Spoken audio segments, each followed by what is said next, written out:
The risk to reward ratio is the number that always intercorrelates with the hit rate, and both of them are important. And there are people that want to be right a lot.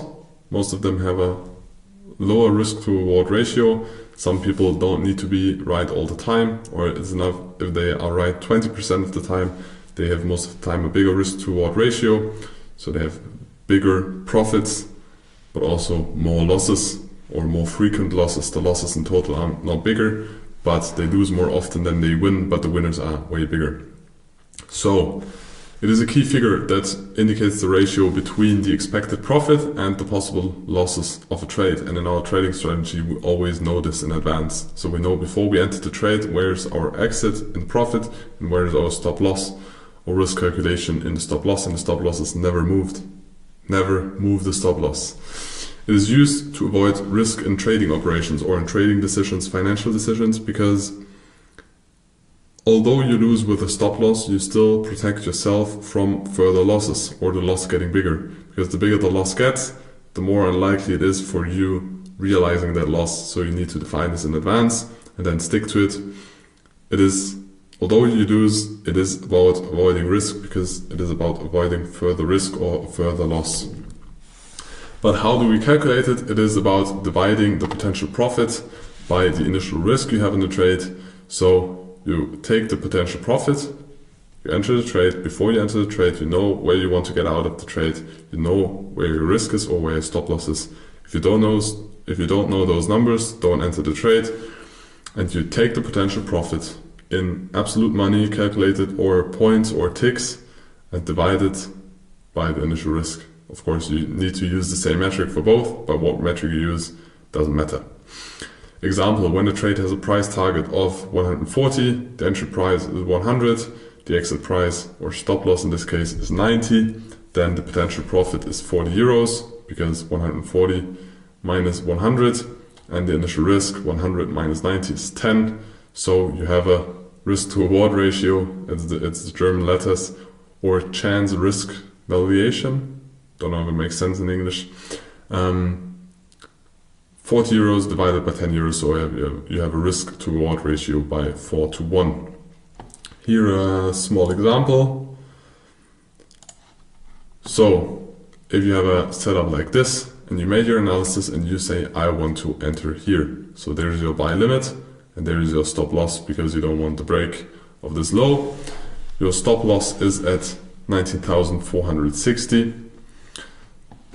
And your take profit's going to be high because maybe there's a weak high and you think that this weak high will be taken out. Then your take profit is at 19,640. So you calculate how much chance or reward are you going to have. So it's 140 points.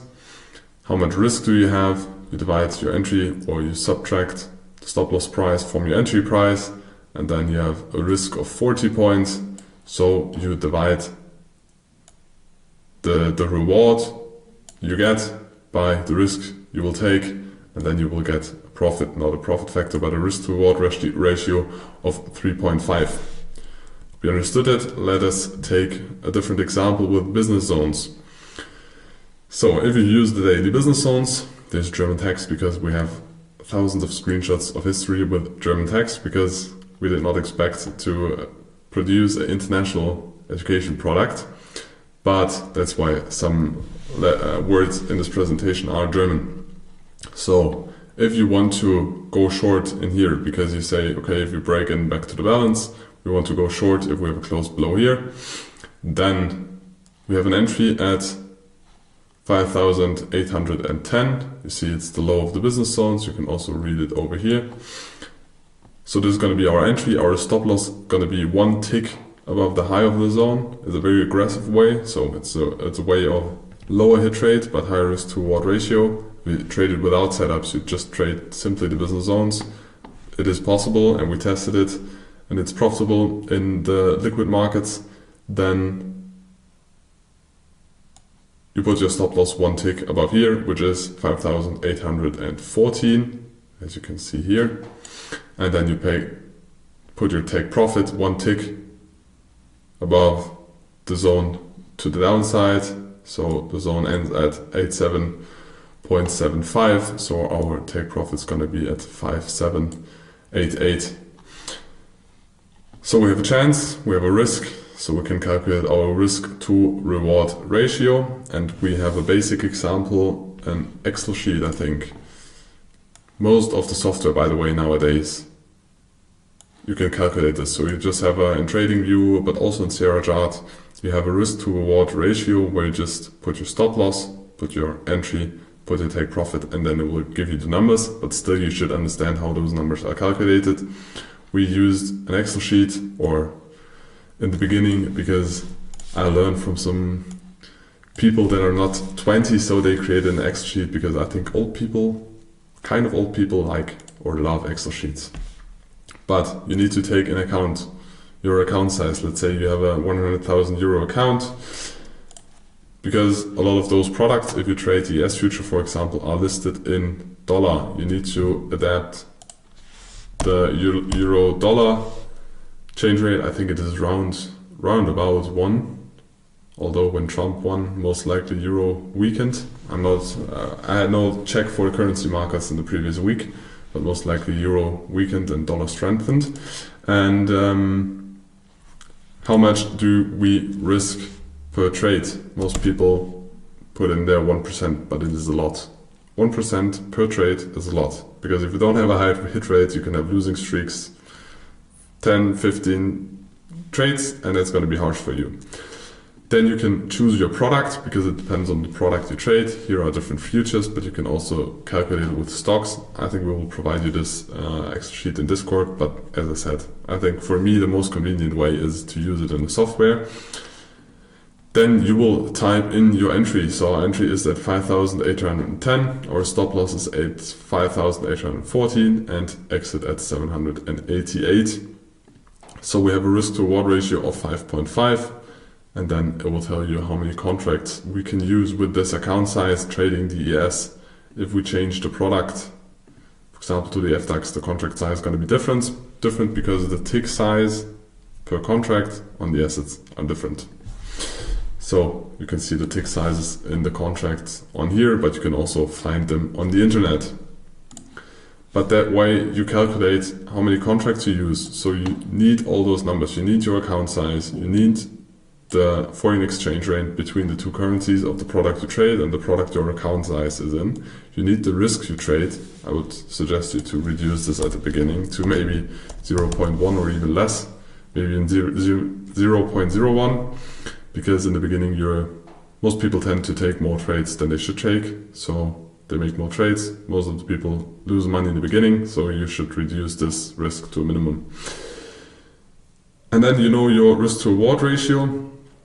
You can also input your commission, but that depends on the broker you use and the assets you trade, because the commissions on a mini contract, for example, are going to be higher than on a bigger contract. So in this case, if we trade the ES and we want to trade this risk, 0.1 risk with an ES contract, it also tells us the stop is too big. So even one contract will exceed our risk.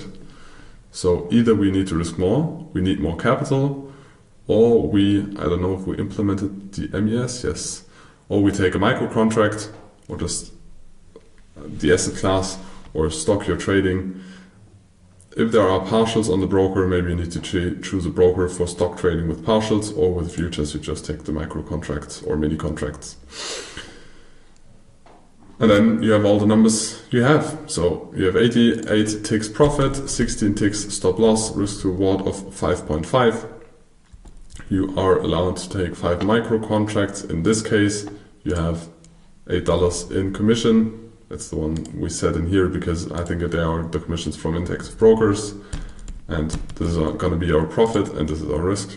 And that way we can trade. And then we can just put limits and range trade or continue trend trades with our business zones. But either you build an Excel sheet like this or you adapt this Excel sheet to your personal needs. You can also do the calculation with stocks, but it's way more easy with stocks than with futures because you have prices and you have the currency, but you don't have like how much is the value per tick, because you have one stock and one stock is valued at price X, and if you own one stock and the stock is rising $1, you will gain $1. Of course you have commissions, but you have them in both, but you don't have like the tick complication in calculation.